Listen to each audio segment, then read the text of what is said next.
pues lo primero, muchas gracias a mis compañeros, porque lo han pasado realmente mal ahí. Yo, inexplicablemente que soy una persona nerviosa, estaba muy tranquilo, porque digo, si la cosa no funciona no pasa nada, os suelto lo que os tengo que soltar sin imágenes. El problema sería para vosotros, que tendréis que estar aquí un tiempo, pues bueno, a lo mejor habría sido más duro, pero a mí me consta que ellos han estado nerviosos porque desean que todo salga lo mejor posible. Estamos con los ajustes típicos cuando se abre una casa nueva y la tecnología no funciona. En fin, me consta que ellos lo han pasado mal en estos minutos que han estado aquí trabajando. Por eso, desde el corazón, mi agradecimiento para todos y para todos vosotros y vosotras también, que bueno, pues con paciencia habéis esperado a que todo se resolviera. Y ya de paso agradeceros vuestra asistencia en una tarde de un viernes donde se acaba de inaugurar la fabulosa Feria del Libro en Madrid por fin, y en vez de estar de caseta en caseta, pues estáis aquí escuchándome. Entonces me siento emocionado por tener un público tan privilegiado en un día como hoy. Bien,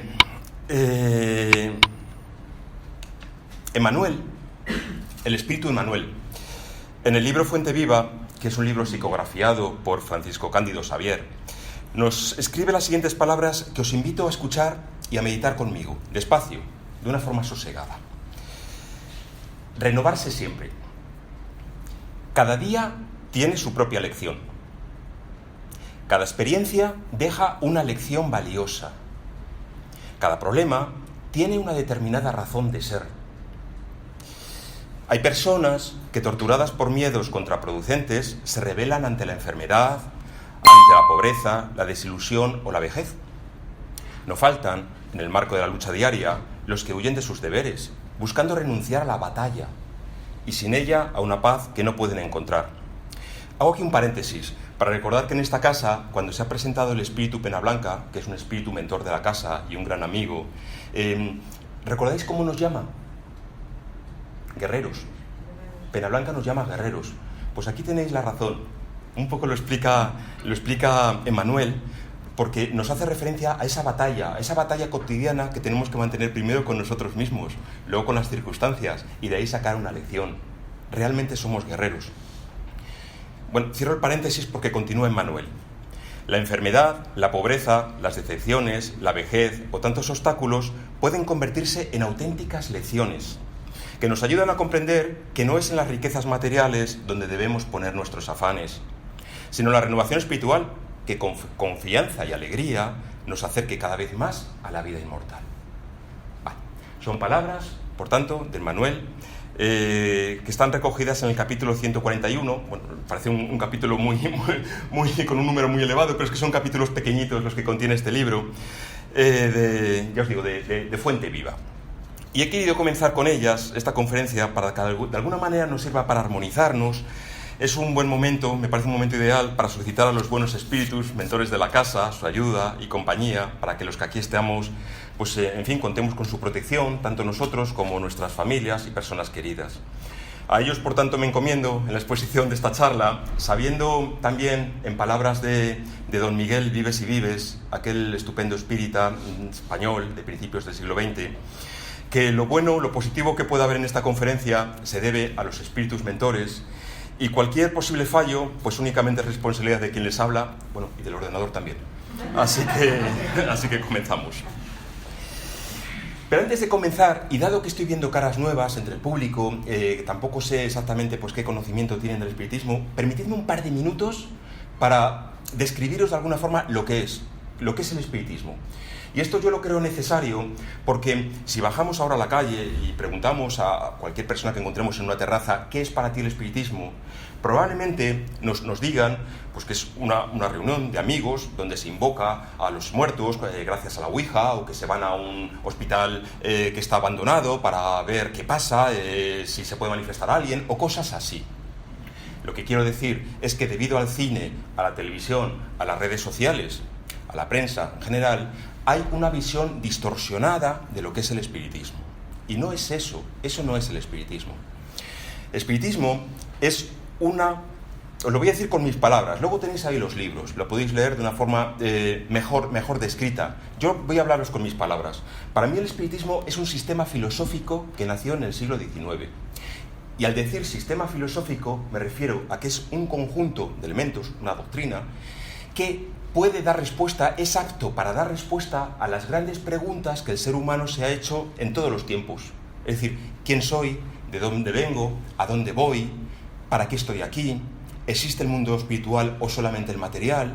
¿Existe Dios? Esas grandes preguntas que todos los filósofos se hacen y desarrollan, pues digamos que el espiritismo es capaz de dar respuesta, es apto para dar respuesta. Por eso decimos que es un sistema filosófico.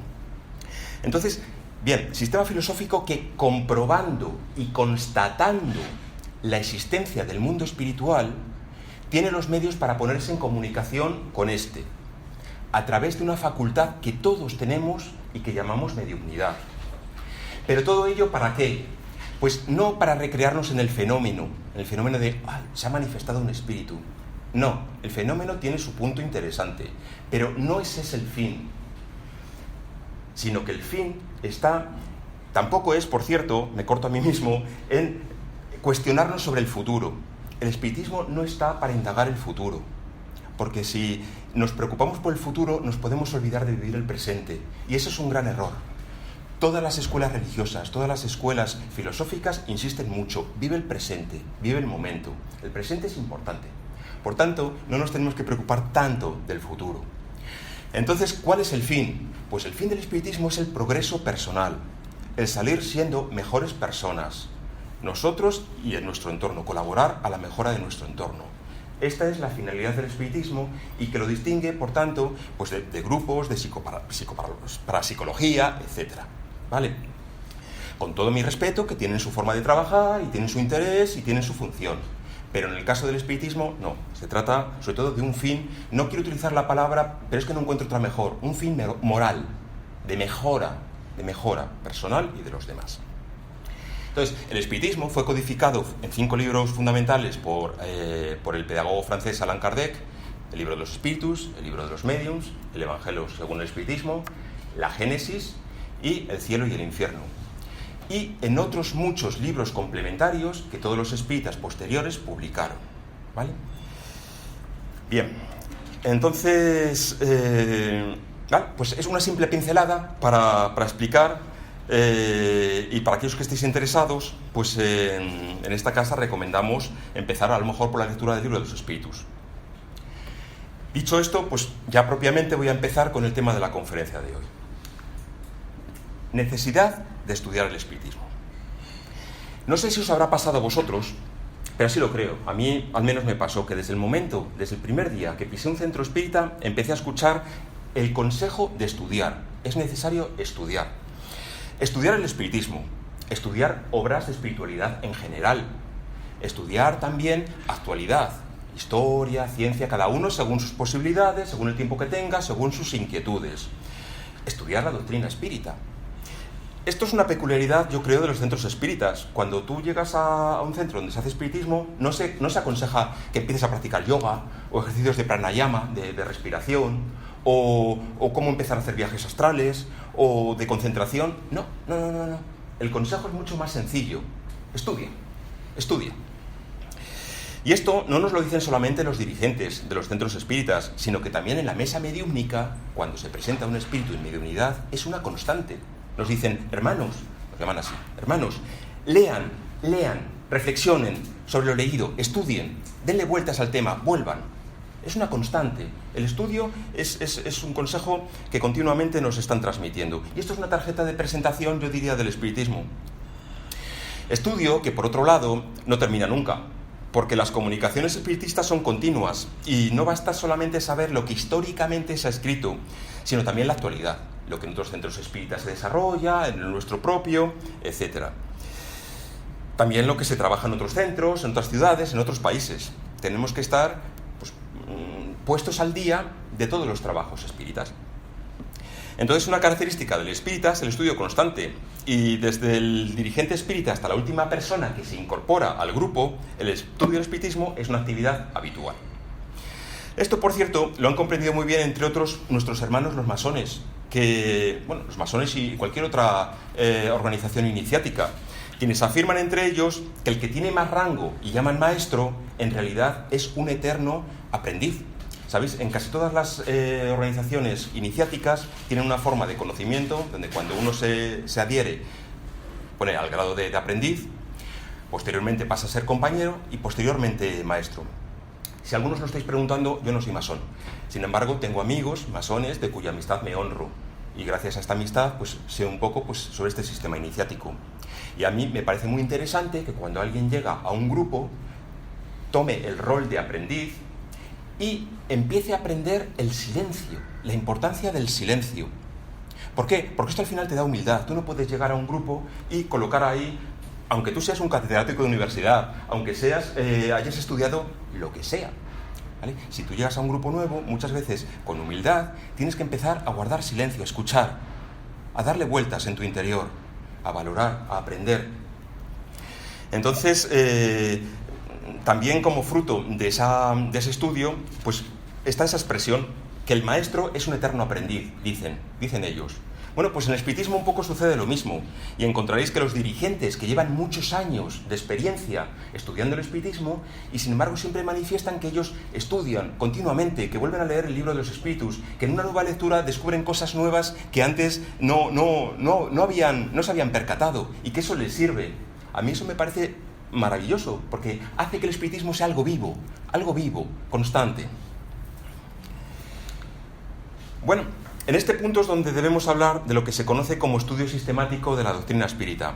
Muchos centros espíritas siguen un plan de estudio pues sistemático, organizado, de la doctrina. Aunque yo lo adelanto, ni es el único medio de estudio ni es el mejor, pero es bueno conocerlo.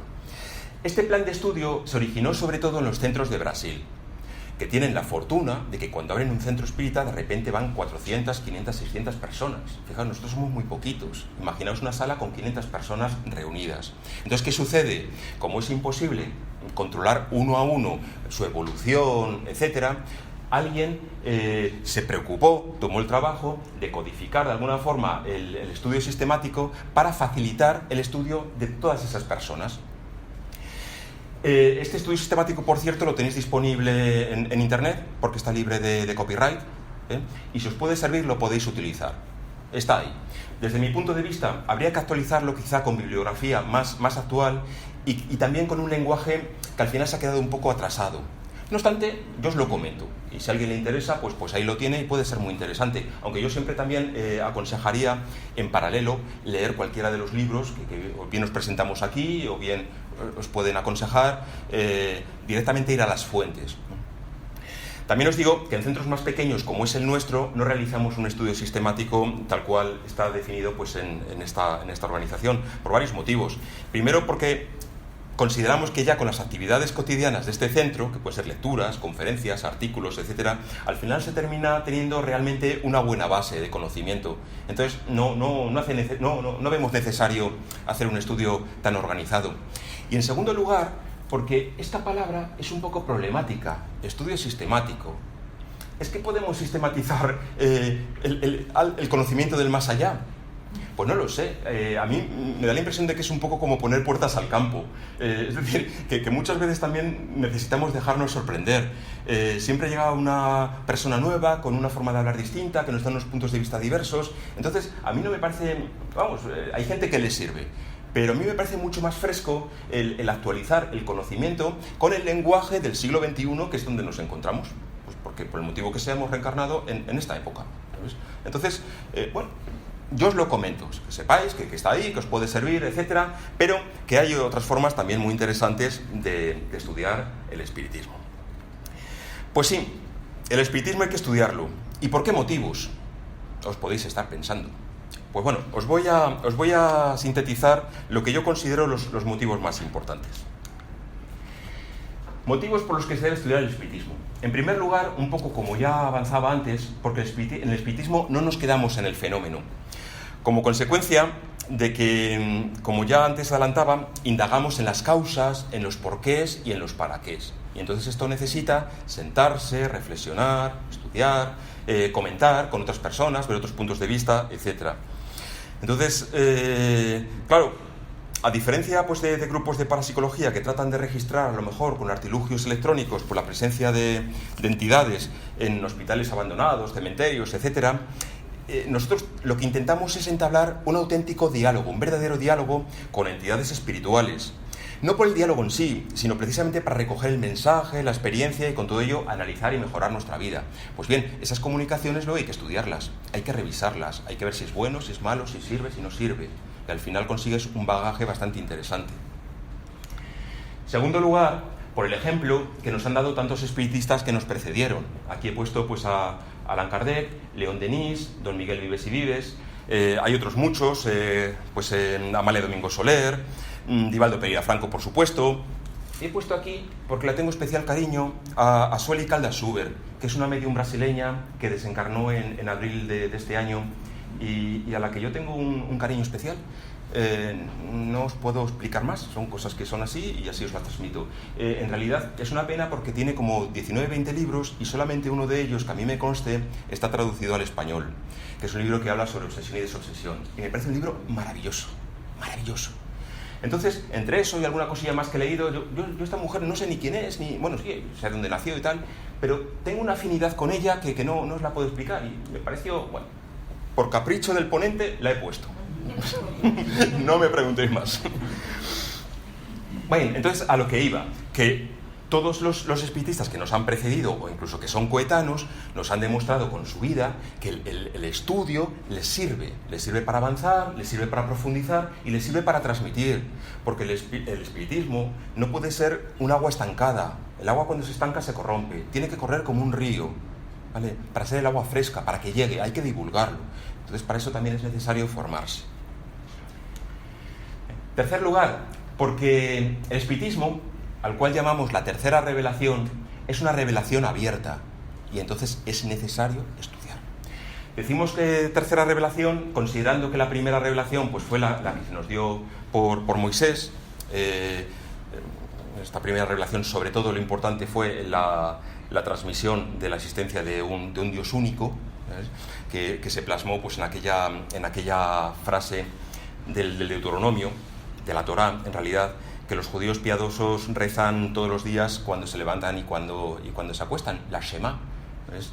No sé si recordáis, escucha Israel, el Señor tu Dios es un único Dios y amarás a tu Dios con todo tu corazón, con todo tu alma, con todas tus fuerzas. Esa es la Shema, ¿no?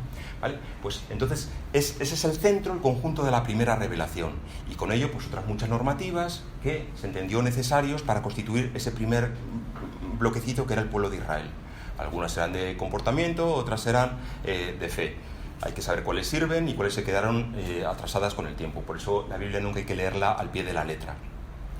La segunda revelación decimos que es la del Maestro Jesús, que por cierto dijo que no venía a anular la ley de Moisés, sino a darla perfecto cumplimiento, una perfecta interpretación, y añadió la ley del amor al prójimo como a sí mismo. Entonces, tiene un contenido bastante fuerte. Al Maestro Jesús hay que leerle quitándose muchos de los prejuicios que nos han transmitido desde niños pues, en nuestra educación, porque al final podemos tener un prejuicio que incluso nos produzca rechazo. Esto es así, estamos en España, en Europa, en el siglo XXI.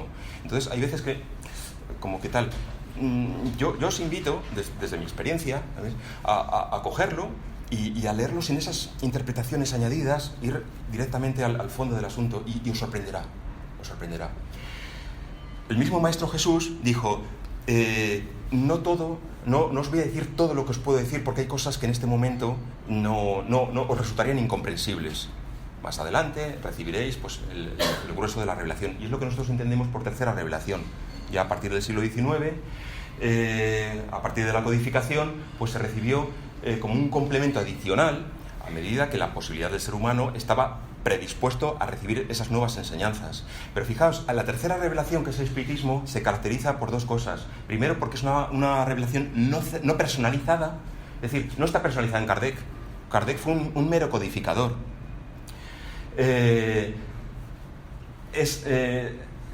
Tan buena es la revelación que pudiese hacer Kardec en los 5 libros de la codificación como la que pudo hacer León Denis o Delanoë o Divaldo Pereira Franco o en nuestra mesa mediúnica de esta humilde casa cuando se recibe un mensaje. No está personificada en nadie en concreto y además es abierta, es decir, continúa.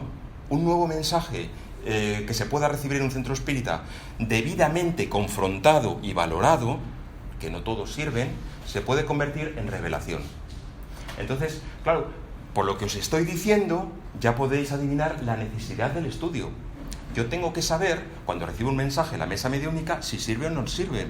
Porque yo en mi cabeza tengo que confrontarlo con las revelaciones anteriores, más otros mensajes que se hayan podido dar en el pasado, en la codificación o en tantos otros libros. Es necesario una forma activa de ver si ese mensaje sirve o no sirve. Esto se hace estudiando. Como consecuencia del anterior, necesitamos tener certeza de la validez de una comunicación mediúnica. ¿Por qué? Porque los espíritus a veces mienten. Es decir, en la mesa mediúnica se puede presentar una pluralidad de espíritus de diferente conocimiento, grado de conocimiento. De hecho, en casi todos los libros de Allan Kardec siempre hay un capítulo muy importante que reserva a distinguir cuándo un espíritu es de conocimiento a cuándo un espíritu no lo es.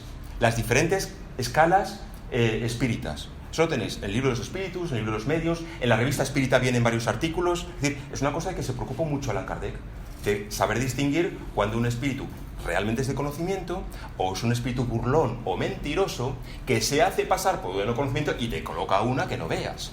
Entonces, claro, tú tienes que saber si eso sirve o no sirve. Tienes que ser cuco, tienes que ser pillo, tienes que saber. Entonces, eso por un lado.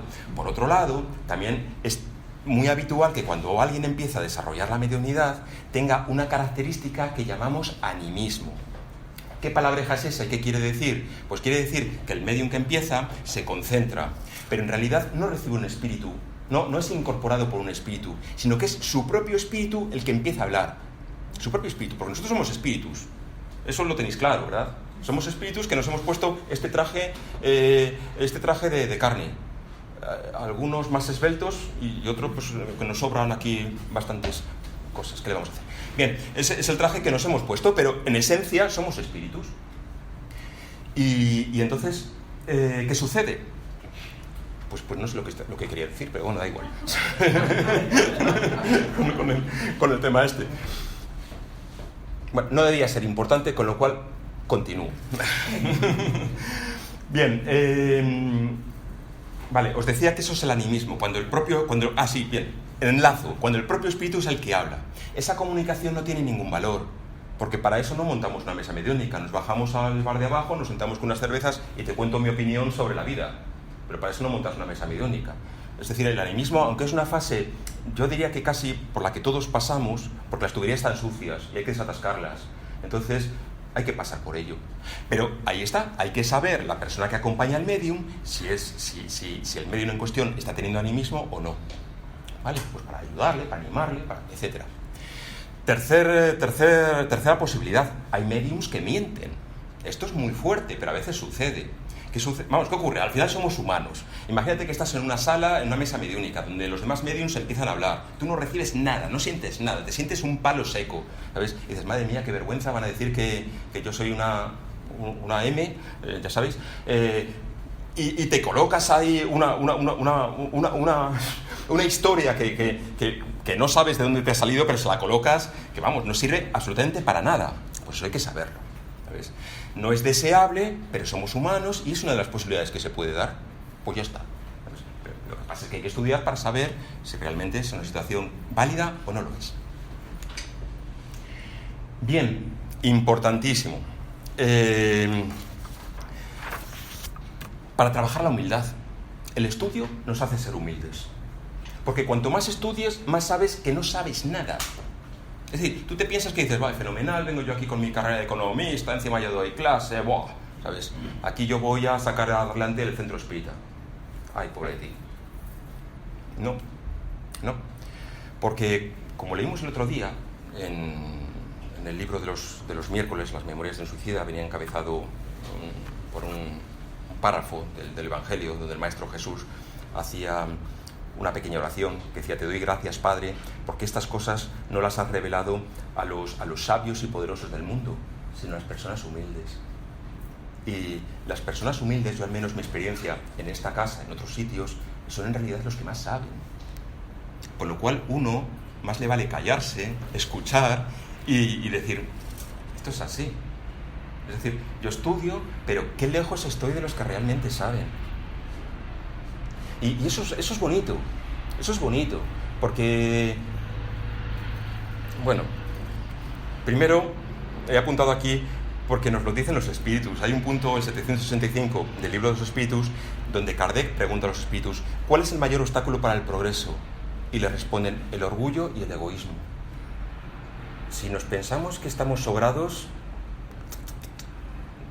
no avanzamos. Al contrario, retrocedemos. Entonces, es importante trabajar la humildad, y se trabaja a través del estudio. Pero humildad no solamente personal, yo diría que también colectiva. A mí me produce un poco como mal sabor de boca cuando escuchamos, aquí no se dice mucho, pero a lo mejor vas a congresos, conferencias, etcétera, y siempre hay alguien que dice: porque nosotros los espíritas sabemos que esto es así.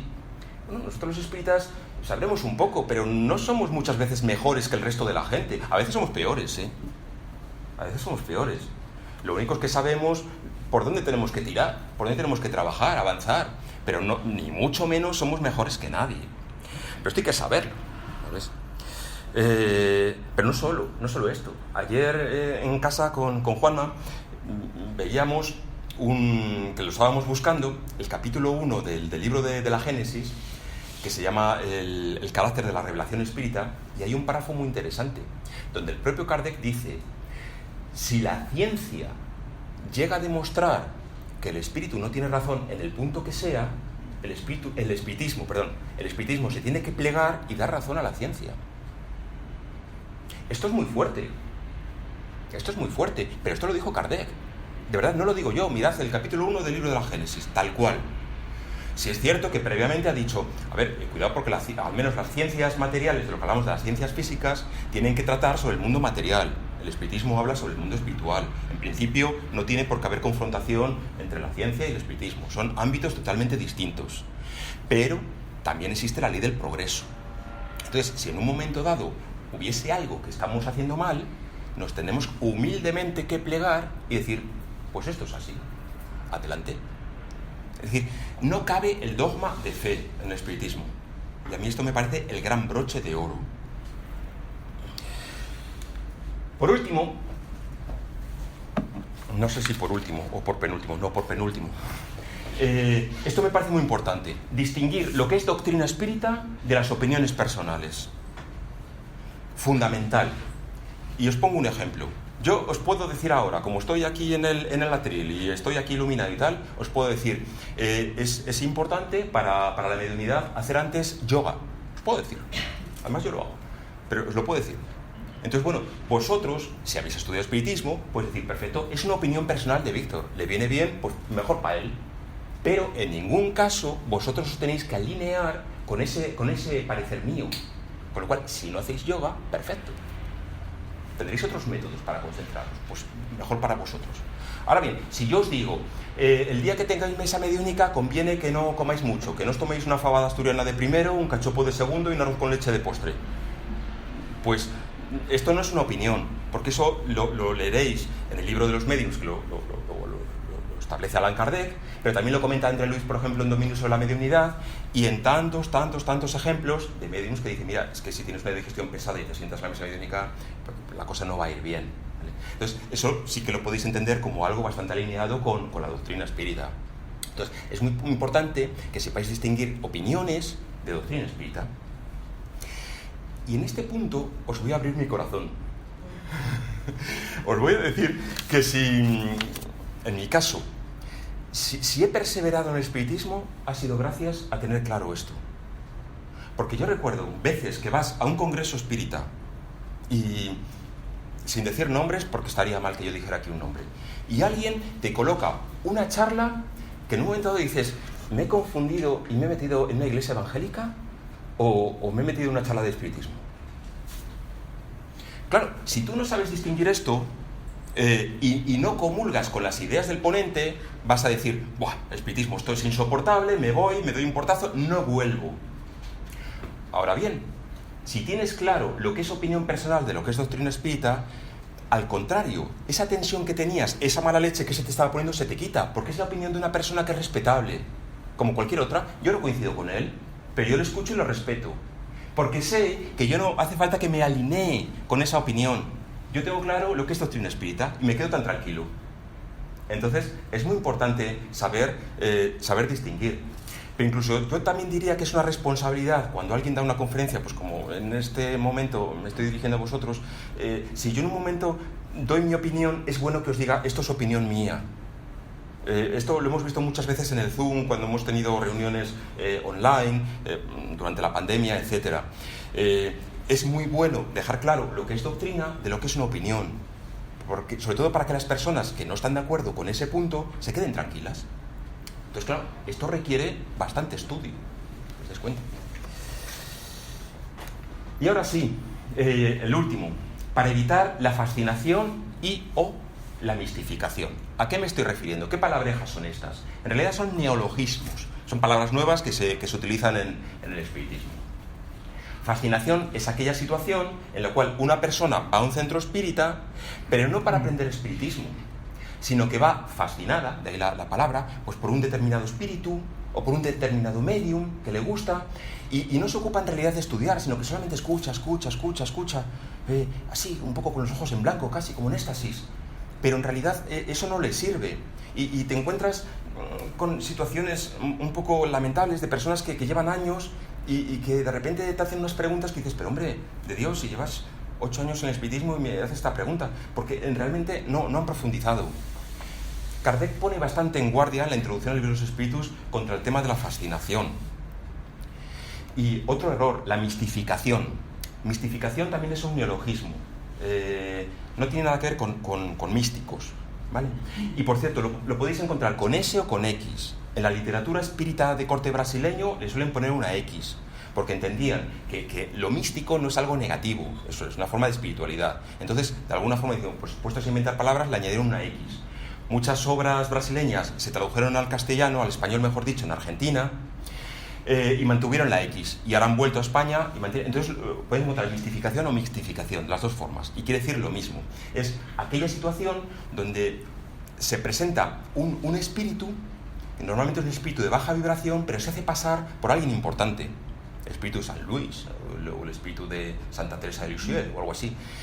Te coloca una conversación encima, como son buenos, bastante elevada, y si no estás preparado te pueden confundir. Muchas veces mistificación es sinónimo de mentira, de equivocación, por lo cual tenemos que estar muy atentos para cuando escuchamos una comunicación saber si realmente hay un espíritu mistificador o no. Esto es un trabajo difícil y continuo, bastante prolongado, porque no se sabe, muchas veces hay que darle vueltas a las comunicaciones, etcétera, ¿no? Este es un auténtico riesgo, tanto el de la fascinación como el de la mistificación. Y ya os comentaba que el propio Kardec, en la introducción al libro de los espíritus, nos pone alerta sobre ellos. Hay otros motivos por el cual se aconseja el estudio del espiritismo, pero yo sencillamente me quedo con estos, con una conclusión. El espiritismo nos hará libres si lo practicamos bien. Por supuesto que la frase, estoy parafraseando la sentencia de Juan el Evangelista, cuando citó aquella máxima del Maestro, la verdad os hará libres. Entonces, bien, yo me quedo con esto, el espiritismo también, bien aplicado, nos hará libres.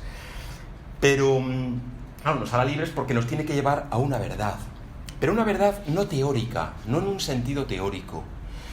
Es decir, no venimos al espiritismo para tener conocimiento, como cuando vas a otras escuelas filosóficas que te ofrecen el conocimiento, etc. No. Una verdad práctica que nos tiene que llevar a ser mejores personas.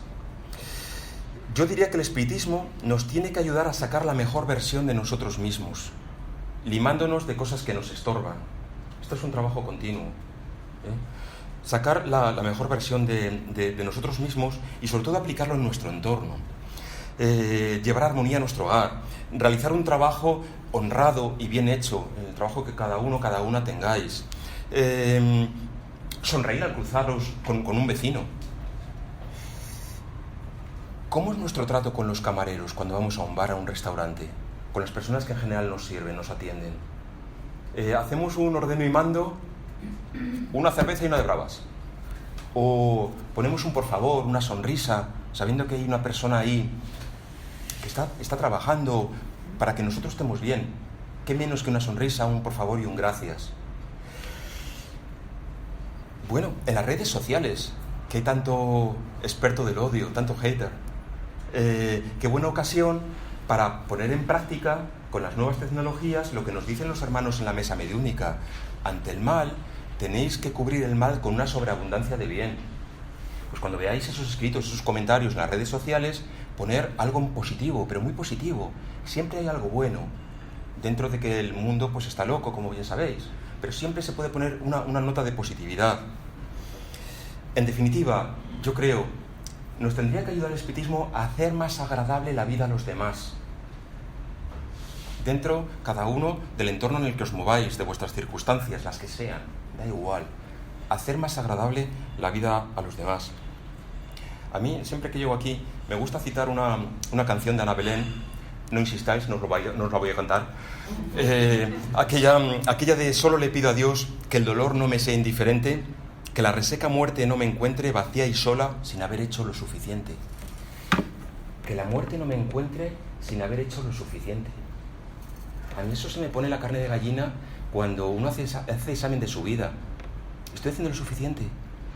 Y fijaos que no estoy hablando de hacer grandes cosas. Yo creo que a ninguno de los que estamos aquí nos van a dar el premio Nobel, ni el premio Princesa de Asturias tampoco. Pero sin embargo, en nuestro entorno tenemos una gran labor de pequeñas cositas, y podemos hacer mucho, aunque no os lo parezca. Porque la piedra que se tira al estanque hace una primera onda, y esta primera onda hace una segunda y una tercera. El bien de por sí es difusivo, se difunde, pero hay que hacerlo. Hay que sonreír al vecino, que nos caiga mal. Ánimo, guerreros, porque tenemos una gran batalla por delante, tenemos una gran función, tenemos que estar preparados, tenemos que estar animados, tenemos que estar alegres. ¿Estáis alegres? Pero alegres no con la sonrisa bobalicona, perdón, sino con esa sonrisa que nace de dentro, de decir: mira, la vida es complicada, pero creo que estoy donde tengo que estar. Estad alegres, guerreros. Me acabo de perder. Bueno, da igual. Yo sigo. Bien, pues yo creo que llegados a este punto, más o menos espero haberos convencido de la necesidad del estudio. Si os queréis dedicar más o menos al espiritismo, no de una forma comprometida, pero sí, bueno, pues si os interesa. Entonces la primera pregunta que os haríais es decir: bueno, pues muy bien, excelente, formidable, pero ¿por dónde empiezo? Y esta pregunta yo creo que todos nos la hemos hecho pues al principio. Y la respuesta os puede sorprender. Empieza por donde te dé la gana, empieza por donde quieras. Por supuesto que si frecuentas un centro espírita te lo van a poner fácil, porque como los martes leemos un libro, los miércoles otro, etcétera, los jueves otro, pues al final te unes al grupo y te acoplas al libro que se esté leyendo, con lo cual ya de una forma más o menos organizada lees el libro que te proponen. Pero, con todo, qué bueno es coger la codificación, si no la habéis cogido nunca, y coger, venga, libro de los espíritus, en orden o al azar, que también sirve. Y además es muy interesante, ¿no?, que lo hagáis al azar, porque además seguro que os van a intuir de alguna forma para que leáis lo que tengáis que leer. Y ya puestos a aconsejar, coged también alguna obra complementaria. Los del espiritismo brasileño, me parece interesante. A mí me cuesta, me cuesta, porque hay veces que yo cojo un libro brasileño y noto como que el azúcar en la sangre se me sube, porque es otra forma es otra cultura, es otra forma tal. Pero ahí también está el ser humilde. Y debajo de ese tipo de literatura hay grandes verdades que mutatis mutandi, adaptándolas a nuestra vida cotidiana en este país, en esta ciudad, en esta época, nos puede servir. Por eso, os dejo a vuestra elección que cojáis de Joana de Angelis, o de Manuel, o de André Luiz. Da igual. Pedid consejo o hacedlo al azar. Pero seguro que vais a encontrar algún libro que os pueda servir. Bien. Pues es así que quería entrar ahora en la segunda parte de esta conferencia. Más o menos hemos hablado de la necesidad del estudio y os he hablado del estudio sistemático de la doctrina espírita, donde, por cierto, siempre que se comienza algún tipo de estudio, siempre uno se retrotrae a los comienzos, a los inicios del espiritismo, que además es un poco también el título de mi conferencia. los comienzos del espiritismo, si bien empezó a ser codificado a partir de 1857 por Kardec, con las 5 obras que antes os mencionó, sin embargo, el fenómeno de la mediunidad es tan antiguo como el hombre mismo, como el ser humano mismo. Acostumbramos a decir que la mediunidad no es un don que tú tengas y tú no, sino más bien es una facultad que todos tenemos. Pero ¿qué sucede? Que como facultad que es, uno se tiene que entrenar, se tiene que desarrollar. Os pongo un ejemplo tonto. Aunque no os lo creáis, yo tengo la facultad de correr 1 kilómetro en una pista de atletismo. Yo tengo la facultad. Es decir, si quiero, lo puedo correr, pero como no quiero, pues no lo corro, ¿sabes? Es decir, no porque si a los 50 metros me caigo redondo, entonces ¿para qué? ¿Sabes? Pero si desarrollara, si me entrenara, podría correr 1 kilómetro en una pista de atletismo. Pues lo mismo con la mediunidad. La mediunidad todos la tenemos, de alguna forma todos tenemos intuiciones, pero ¿qué pasa? Que por un lado, desde niños nos han invalidado. Nos han dicho, esos son imaginaciones, esos son el niño que tiene una gran imaginación, que es artista, que lo que sea. O bueno, no digamos después, la propia sociedad nos puede invalidar, o nosotros a nosotros mismos, que al final tenemos una mente tan racional que negamos esas posibilidades. Entonces, ¿qué sucede? Que cuando de repente te das cuenta de que hay algo más, cuesta como más trabajo. Se tiene que poner uno, pues poquito a poco, pues la historia del deportista, cada día un poquito más, etcétera, con buenos consejeros, con buenos maestros, con mucha paciencia y con mucha humildad. Entonces, esto es así. Entonces, si hiciéramos un estudio antropológico, veríamos que la mediunidad está presente en todas las culturas, desde los oráculos hasta las culturas chamánicas, desde Siberia hasta a lo largo de toda América, por supuesto los profetas, los místicos, bien sean místicos cristianos, místicos sufíes o místicos cabalistas. Es decir, en todas estas manifestaciones, propiamente, con este nombre o con otro, hay algo de mediunidad. Eso es así. Es una facultad que tiene el ser humano. Entonces, mediunidad que necesita un entrenamiento, que consiste primero en el estudio, en saber qué es y qué no es y para qué no es. Segundo, en la práctica, en un entorno protegido, equilibrado, tranquilo. Y tercero, en un esfuerzo personal de mejora, que es lo que llamamos el desarrollo moral del medium. Entonces, bien, cuando se realiza cualquier estudio sobre la doctrina espírita, siempre es típico empezar por los fenómenos de Hydesville, el pueblecito de Estados Unidos, que probablemente habréis oído hablar de él, y la historia de las hermanas Fox. Una historia muy controvertida, porque se mezclaron una situación de una incipiente mediunidad con un tema mediático. Los americanos son mediáticos. Entonces, ¿qué sucede? Pues unas niñas que no estaban preparadas, las llevaron, las pusieron al público y se empezó a mezclar parte de verdad, parte de mentira, con lo cual al final es una historia muy controvertida y complicada.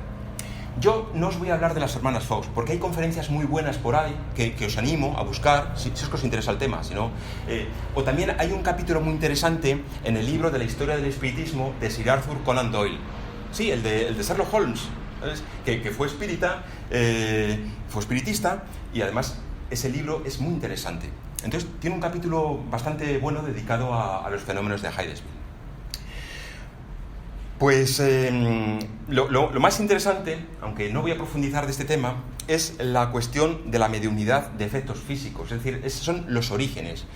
Fue una situación que no se ha vuelto a dar, donde los espíritus se manifestaron a través de golpes, de raps, de manifestaciones físicas. ¿Por qué?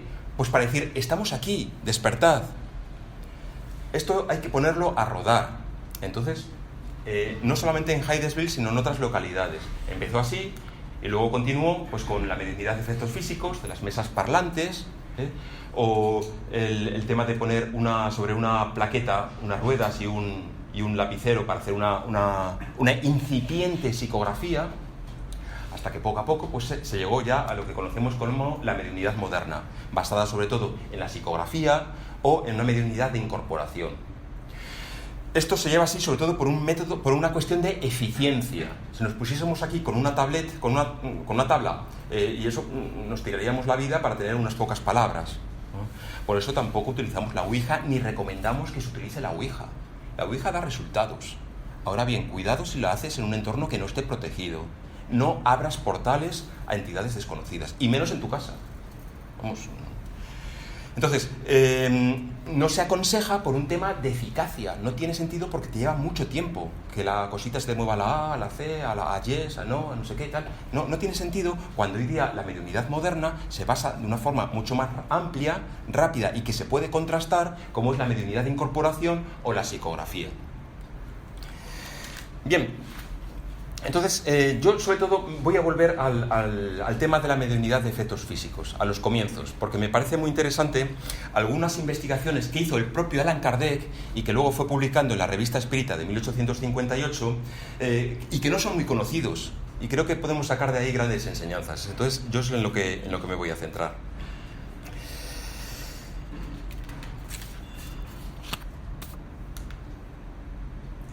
Son los siguientes. Voy a proponeros tres casos. El primero es este está recogido en la propia revista la Revista Espírita, creo que es de mayo. Sí, de mayo de 1858. Que se llama El espíritu golpeador de Berzabern, que es un pueblo que, como ya podéis imaginar, no es un pueblo de Albacete, con ese nombre. Es un pueblo de Baviera. La región, en el siglo XIX, Alemania estaba en pleno proceso de reunificación, con una potente Prusia que tenía pues casi todo el poder militar, Baviera, y otros, ¿no? Entonces, os sonará a lo mejor esta región, sobre todo si hace años erais aficionados o aficionadas a aquellas películas de Sisi Emperatriz y el regreso de Sisi, y Sisi se pone contenta, todas aquellas que también te subían el nivel de azúcar en la sangre, si las vemos ahora, pues estaban ambientadas en Baviera. Baviera es una zona preciosa, ¿no? Plagada de castillos, levantados por el que llaman el Rey Loco, Luis II, y en este entorno pues ahí está el pueblecito de Berzabern. El interés de este caso no es solamente que bueno, pues el propio Allan Kardec lo reconociera, sino que encima se llegó a publicar en el periódico local y tuvo lugar en 1852, 4 años después de los fenómenos de Hydesville, de las hermanas Fox. En aquella época, bueno, es posible que en 4 años llegaran noticias de estos hechos, pero en principio no tienen nada de relación unos con los otros. Pero sin embargo, el esquema es muy similar. La cuestión es que en la casa de la familia de Pierre Sengier, que era un señor que se llamaba así, Pierre Sengier, se empezaron a escuchar golpes en el dormitorio de la hija, pom, pom, pom, pom, todas las noches. Golpes cuya causa no pudo identificarse. Se cercioraron de que no venía del otro lado de la pared, ni de arriba, ni de abajo, levantaron el suelo, picaron la pared, nada. No se sabía de dónde venían los golpes, un auténtico misterio. Ante la situación, cambiaron la cama de la hija de sitio a la pared de enfrente y se volvieron a escuchar golpes, pero ya no en la pared de antes, sino en la pared que estaba al lado de la cama de la hija. Cambiaron a la hija de dormitorio y los golpes se empezaron a escuchar en el nuevo dormitorio, con lo cual empezaron a sospechar que estaba de alguna forma vinculado con la propia hija.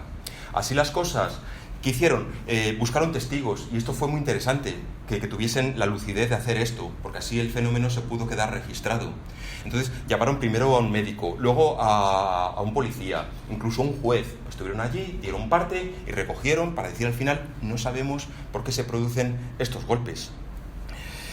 Así las cosas, de repente una vez la niña empezó a hablar en sueños, pero no como cuando tú hablas en sueños de lápiz, tortilla, ensaladilla rusa.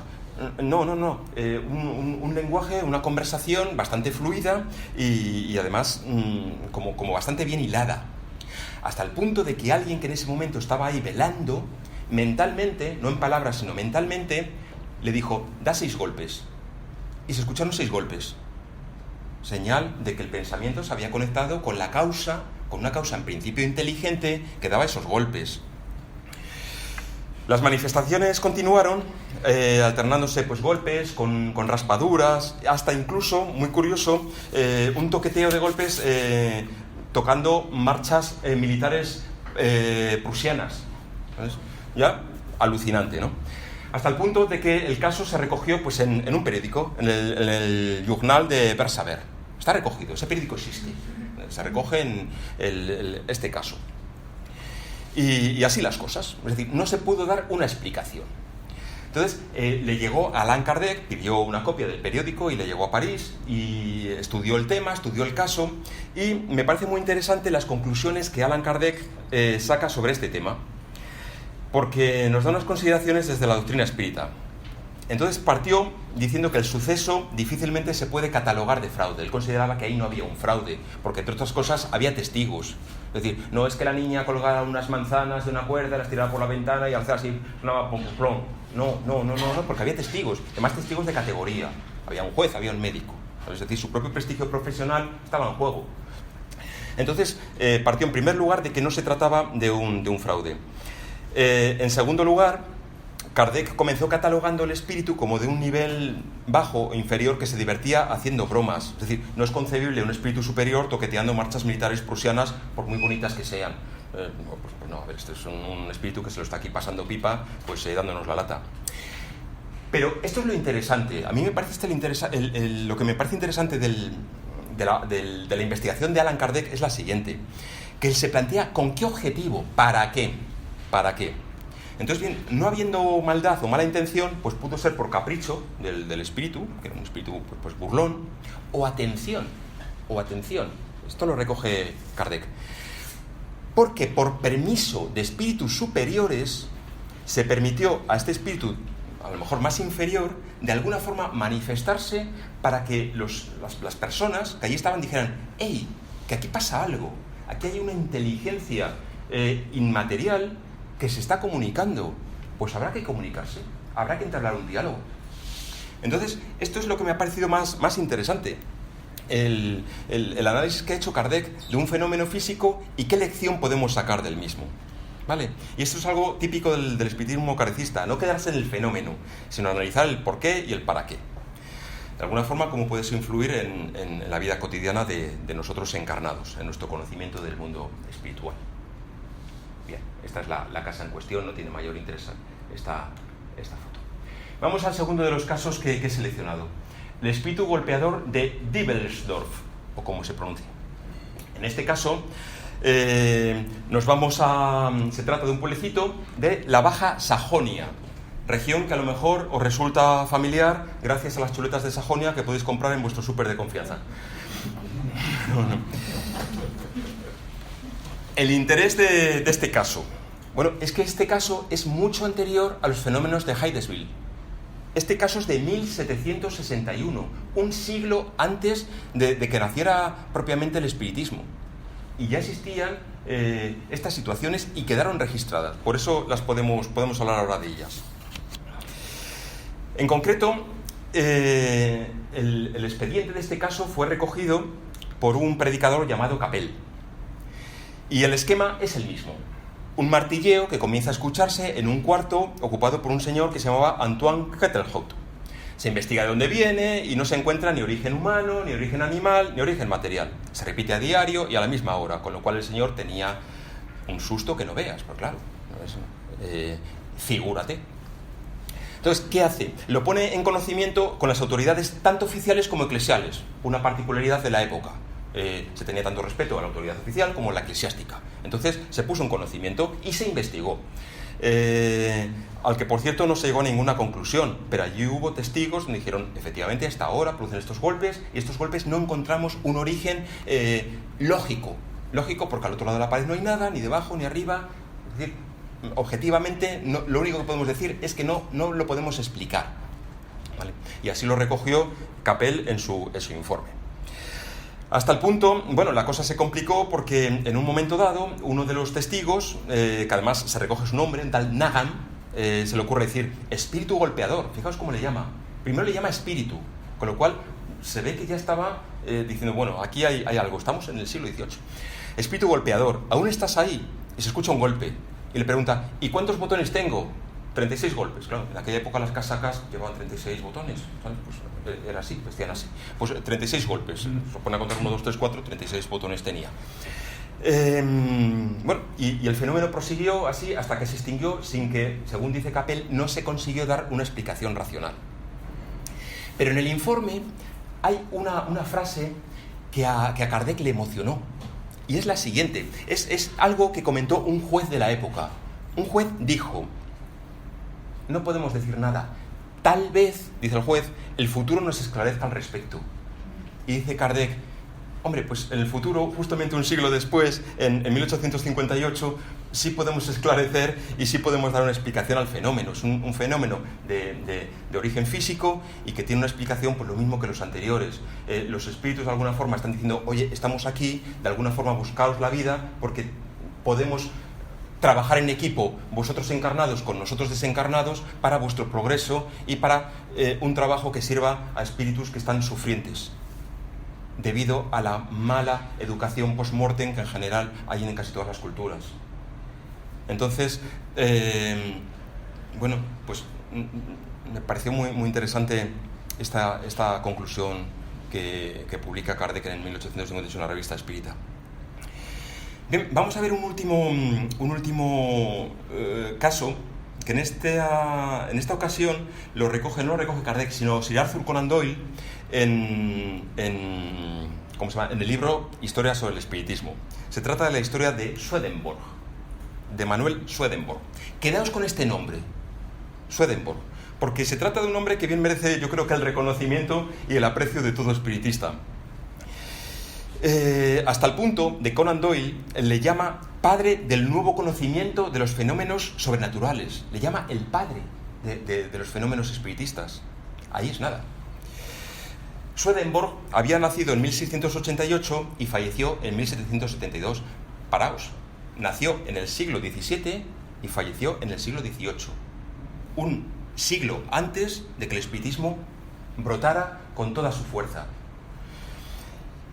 De él se dice que fue una contradicción viviente, era un hombre contradictorio, porque su vida encierra las contradicciones de los grandes buscadores espirituales, que si leéis por ahí la vida de cualquier testimonio vais a ver que siempre hay contradicciones. Es decir, estudio, trabajo, ausencia de dogmatismo, incomprensión por la sociedad, pero a su vez una mentalidad abierta. Yo personalmente le tengo gran aprecio, porque profesionalmente fue economista, dentro de una incipiente teoría económica que en aquel momento estaba empezando a nacer.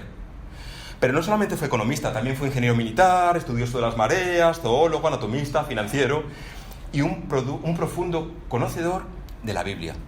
Y además desde un punto de vista muy crítico.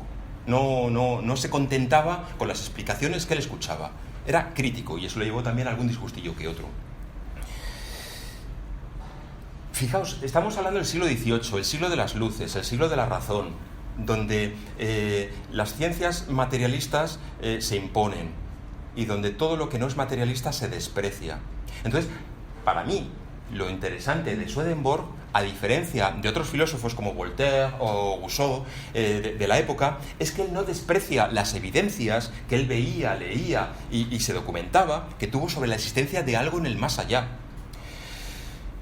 Es decir, sobre algo más allá de lo estrictamente comparable o comprobable con los sentidos materiales. Entonces se abrió de mente. Por todo ello, chapeau. Expuso una teoría sobre que este mundo, el mundo material, es un laboratorio de almas, decía él. Un campo de experimentación en el que lo material refina y libera lo espiritual. Son las palabras que él utilizaba. Bueno, rechaza ciertas cuestiones con el cristianismo en vigor en aquella época en Suecia, entonces ya os digo que tuvo ciertos problemas que no voy a entrar. Pero según Conan Doyle, lo específico de Swedenborg radica en la valía que hallamos en sus fuerzas y revelaciones psíquicas. Y esto se pone interesante. Y es que ya desde niño Swedenborg tuvo momentos de visiones y sus facultades psíquicas aparecieron en diversos momentos de su vida, demostrando en varias ocasiones que poseía esa facultad que se llama clarividencia a distancia. Y hay un caso que está documentado, muy interesante. En 1759 hubo un gran incendio en Estocolmo, donde entre otras cosas ardió el Palacio Real, parte de la catedral, etc. Y en ese momento él se encontraba a 500 kilómetros de Estocolmo, en una ciudad llamada Gotemburgo, se llama así. Entonces, ¿qué sucede? En ese momento estaba participando en una comida con otros 16 invitados y en ese momento él vio el incendio. Claro, las noticias, fijaos, a 500 kilómetros en la época podían tardar un día o 2 días en llegar. Pues no, a tiempo real él describió el incendio que estaba teniendo lugar en Estocolmo.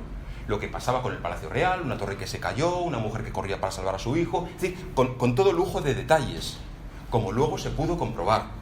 Entonces es un caso evidente de clarividencia a distancia. Esto que, por cierto, mereció la atención de una persona que fue el filósofo Kant, ¿vale? Contemporáneo suyo y que se hizo eco de este caso. Entre sus experiencias, él puso por escrito lo siguiente. Dice Swedenborg: una noche el mundo de los espíritus se abrió para mí y en él hallé a varias personas conocidas de diferente condición. Desde entonces el Señor, es la forma como se hablaba en aquella época, desde entonces el Señor abría diariamente los ojos de mi espíritu para ver en estado de perfecta vigilia lo que ocurría en otro mundo y conversar con plena conciencia con los ángeles y los espíritus. Vamos, un caso, digamos, de mediunidad de libro, ¿vale? Pero no solo eso, encontramos en Swedenborg algo también fascinante, el primer testimonio conocido de la emisión de ectoplasma. Lo cita también Conan Doyle. Dice, en su primera visión, Swedenborg habla de una especie de vapor que se exhalaba de los poros de su cuerpo. Un vapor muy visible que descendía hasta el suelo sobre la alfombra. Os lo he leído textualmente para no confundirme. Tal sustancia Conan Doyle la llama ideoplasma, pero en realidad ahora popularmente se conoce así como ectoplasma. Lo llamaba ideoplasma porque toma en un instante la forma impresionada por el espíritu. ¿Vale? Otra manifestación curiosa es que los espíritus se preocupaban de su salud y le echaban la bronca cuando llevaba una mala alimentación, cuando comía poco o mucho. De tal forma que se veía pues, una comunicación, yo diría que hasta cariñosa, entre el mundo espiritual y él como encarnado. Esto nos llama la atención porque nos recuerda un poco el punto 459 del libro de los espíritus, donde ante la pregunta de si los espíritus influyen en nuestros pensamientos, en nuestras acciones, le responden a Kardec que en ese aspecto la influencia es mayor de lo que creéis. Pues a menudo son ellos los que os dirigen. Entonces, desde luego sí que se constata desde el mundo espiritual cuántas veces nos han dado un aviso de hermano, no beba tantas copas de vino, o hermano, cuidado con el alcohol, cuidado con el exceso de grasa. Es decir, una preocupación como la podría tener nuestra abuelita. ¿Sabes? Maravilloso. Bien, pues este es Swedenborg, quien por supuesto fue muy mal comprendido en la sociedad de su época. Para unos fue un loco, para otros un desequilibrado, para otros un estafador. Sin embargo, no faltan los amigos, los buenos amigos, que algunos de calidad y que, siendo sinceros, tenían más que perder que ganar apoyándole. Y entre otros se puede citar un banquero de Ámsterdam llamado Kuno, quien dice que cuando me miraba Swedenborg, sus risueños ojos azules parecían que expresaran la verdad por sí solos. No tuvo ningún problema en apoyar las palabras de Swedenborg. Entonces es así que concluye Sir Arthur Conan Doyle, afirmando que la verdad es que fue el primero y por varios motivos el mayor de todos los mediums, aunque sujeto, bueno, pues a los errores que puede llevar siempre consigo la mediunidad, y que solo por el estudio pues realmente se pueden comprender los poderes. Y termina diciendo algo muy bonito Arthur Conan Doyle. Dice que todo espiritista, atención, debería honrar a Swedenborg, y su efigie debería estar en todos los centros espiritistas como el primero y más grande de los medios modernos. No lo digo yo, lo dice Sir Arthur Conan Doyle, pero me parece muy interesante. Y para no cansaros ya mucho más, un par de conclusiones solamente. Hemos dicho que el tema de las manifestaciones físicas es propia del siglo XIX y nunca más se ha vuelto a dar, porque ya ha habido otro tipo de mediunidad, etc. Pero con esto no estoy invalidando cualquier manifestación física que se pueda dar. Es decir, vosotros en vuestras casas se os podría dar de una forma tranquila, pues un golpe, un susurro, tal. No os preocupéis, o sea, lo primero, perdonadme la expresión, no os flipéis. No os flipéis. Es decir, si escucháis un ruido en casa, a ver, es que los edificios crujen. En Madrid hay una gran diferencia de temperatura entre el verano y el invierno, y los materiales se expanden y se contraen. Es decir, lo normal es que en una casa haya crujidos. ¿Que se te enciende la televisión sola?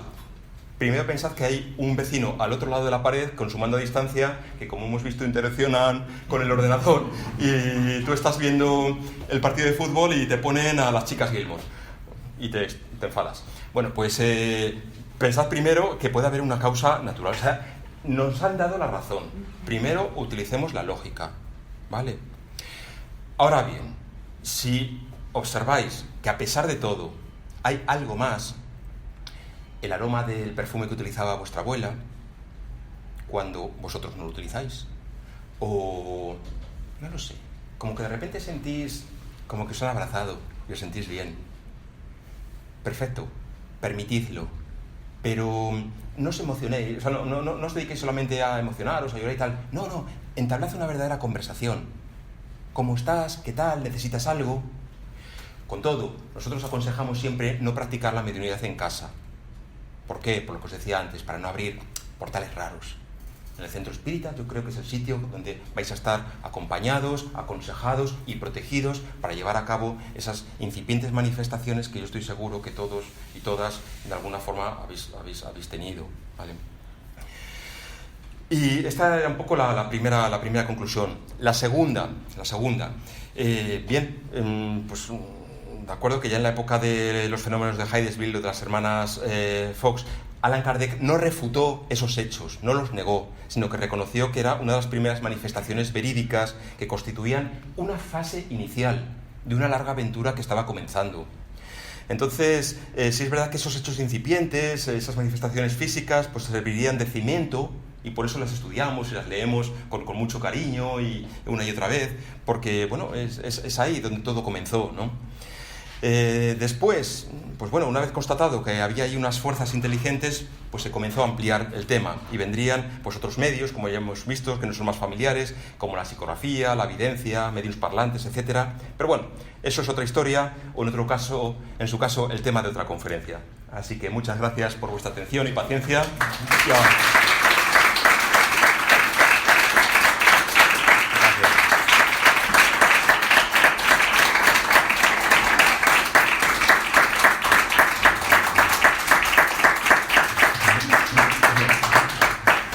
Bueno, muchas gracias. No sé cómo estamos de tiempo, si alguien quiere hacer algún comentario, una pregunta.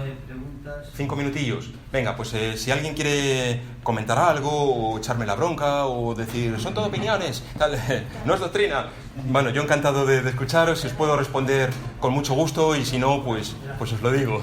Así que a vuestra disposición, obviamente. Es decir, en la medida en que seamos cada vez más conscientes de que hay algo importante entre manos, nos hacemos responsables. Responsables por si no lo aplicamos, lo ha dicho Rodrigo. La teoría en sí es importante, pero no sirve si no la aplicamos. Entonces, si aún sabiéndolo yo hago otra cosa, incurro en responsabilidad. Pero también tened en cuenta una cosa: no somos jueces, no somos dogmáticos. Estamos encarnados y traemos una mochila con un peso que no veáis. Con esto que os quiero decir, que a veces en la vida damos 2 pasos para adelante y 1 para atrás. Hay que contar con eso. No somos superhombres, no somos supermujeres. Hacemos lo que podemos en la vida. Desde luego, el camino es bueno tenerlo claro, el camino. Lo que hay que hacer, lo que hay que luchar, tal. Pero contad también que tenemos nuestros días. Hay días que uno duerme mal, te enfadas en casa, coges el coche y te pita un G mayúscula que se te cruza, te pones de una mala leche que no veas.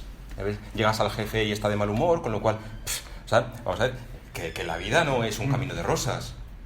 Y uno tiene sus defectos predominantes, cada uno los suyos. Yo tengo los míos, creo que alguno lo tengo identificado, otros no. Pero yo vamos, a lo mejor me estoy confundiendo, pero diría que cada uno tenemos un defecto predominante que es el motivo por el que hemos encarnado, entre otros, para suavizarlo.